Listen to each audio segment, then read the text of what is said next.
बच्चे इस प्रॉब्लम पे आते हैं। A plane polarised blue light is incident on a prism such that there is no reflection from the surface of the prism. अब देखो statement 1 से ही ब्रूस्टर्स लॉ एकदम क्लियर हो गया। From statement 1 we can say that Brewster's law is applicable. और Brewster's law क्या कहता है? ब्रूस्टर्स लॉ कहता है कि अगर एंगल ऑफ इंसिडेंस की वैल्यू ये होगी tan theta is equal to mu, तो रिफ्लेक्टेड रे प्लेन पोलराइज जाएगी। अब वो ऑलरेडी प्लेन पोलराइज लाइट को पुट कर रहा है तो रिफ्लेक्टेड रे जाएगी नहीं, ऑब्वियस सी बात है। सो यहाँ से हमने कैलकुलेट किया कि एंगल ऑफ इंसिडेंस की वैल्यू 60 डिग्री होगी। तो angle of incidence at this point is 60 degree. Blue ray के लिए एंगल ऑफ इंसिडेंस 60 डिग्री आ गया। First point is clear. अब इन्होंने देखो बोला हुआ है angle of deviation for the emerging ray is 60 degree. 60 degree is not angle of emergence, angle of deviation बोल रहा है। मतलब हमारे पास ये फार्मूला है I plus E is equal to delta plus A, right. उसमें डेल्टा की वैल्यू इसने 60 डिग्री दी हुई है। The angle of minimum deviation for the red light for the same prism is 30 degree. यहाँ पे एंगल ऑफ डेविएशन मिनिमम दी हुई है, ध्यान दीजिएगा। मिनिमम के केस में क्या होता है, angle I is equal to angle E हो जाता है, ठीक है। The refraction index of the refractive index of the prism material for the blue light is √3। √3 blue light के लिए म्यू दी हुई है इसने, ठीक है। अब देखो हमने एंगल ऑफ इंसिडेंस निकाल लिया तो एंगल ऑफ रिफ्रैक्शन आ गया। स्नेल्स लॉ हमने इस्तेमाल के लिए एंगल ऑफ रिफ्रैक्शन आ गया। Angle of refraction is 30 degree, right. R1 is 30 degree, हमने R1 निकाल लिया।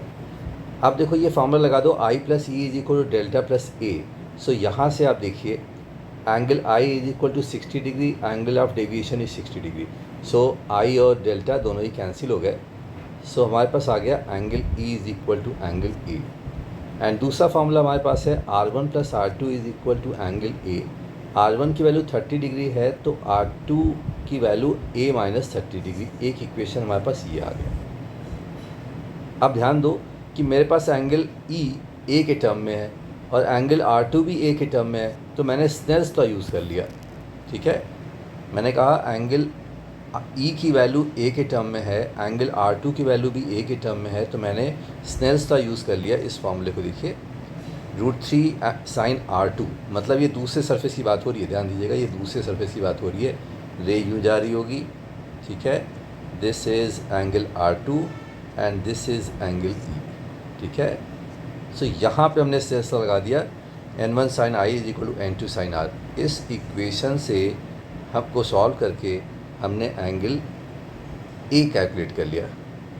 ध्यान से कैलकुलेशन कीजिए और A की वैल्यू आ गई 60 डिग्री, राइट।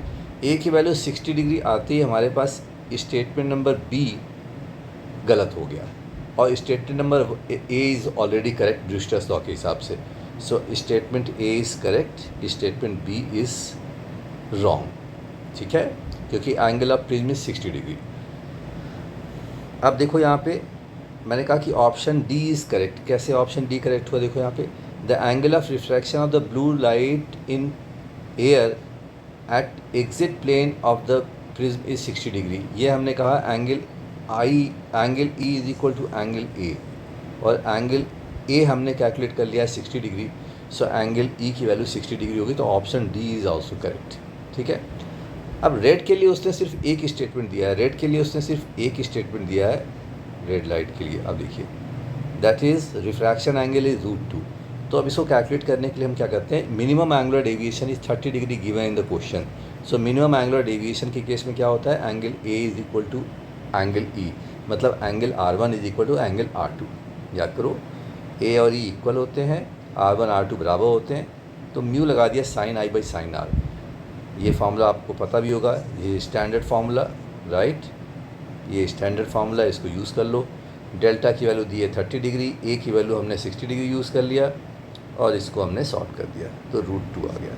इस तरीके से आप देखो angle answer A, C and D are correct, ठीक है। तो देखिए थोड़ा सा कॉम्प्लेक्स क्वेश्चन है, लेंदी क्वेश्चन है, तीनों पार्ट आपको सेपरेटली सॉल्व करने पड़ेंगे, बट पेशेंस के साथ करोगे तो क्वेश्चन सॉल्व हो जाएगा। Thank you very much.